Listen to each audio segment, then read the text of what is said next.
होर्मुज में घिरा अमेरिका का 5वां बेड़ा, व्हाइट हाउस में आपातकाल मीटिंग। ईरान युद्ध वाकई में इतना ज्यादा खतरनाक हो चुका है जितना पहले कभी नहीं था।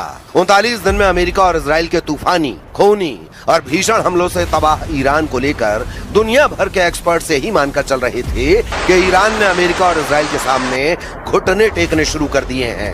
11 और 12 अप्रैल को इस्लामाबाद में हुई अमेरिका और ईरान की शांति वार्ता के बाद जिस तरह से राष्ट्रपति ट्रंप ईरान को दुनिया भर में बेइज्जत करने में जुटे थे, अब उस ईरान ने ऐसा होर्मुज हमला किया है कि पिछले 18 घंटे से ट्रंप की बोलती बंद हो गई है।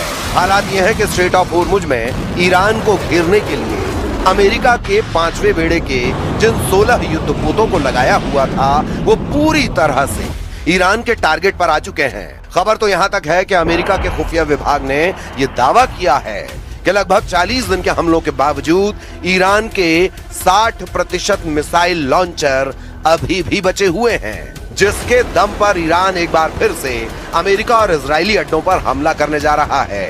इधर इजराइल के प्रधानमंत्री नेतन्याहू ने एक ऐसा बयान दिया है जो सुनकर दुनिया हैरान रह गई है। नेतन्याहू ने दावा किया कि अगर हम ईरान पर इस वक्त हमला नहीं करते तो ईरान परमाणु बम बना लेता और इजराइल का वजूद मिटा देता।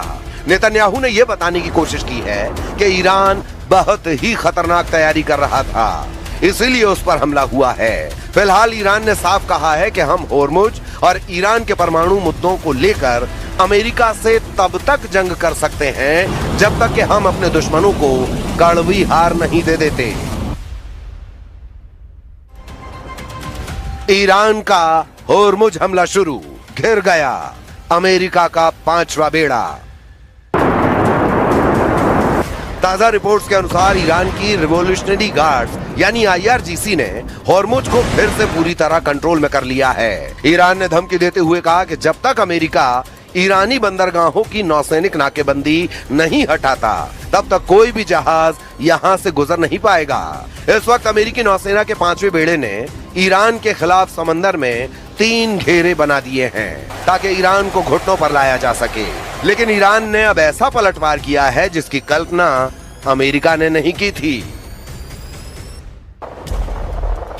अमेरिकी नौसेना के 5वें बेड़े यानी 5th फ्लीट ने 13 अप्रैल 2026 से ईरान के प्रमुख बंदरगाहों जैसे बंदर अब्बास, चाबहार और बुशहर की जो घेराबंदी शुरू की थी, अमेरिका ने ईरान के तटों को 3 स्तरों में बांटा है ताकि कोई भी ईरानी जहाज बाहर न निकल सके।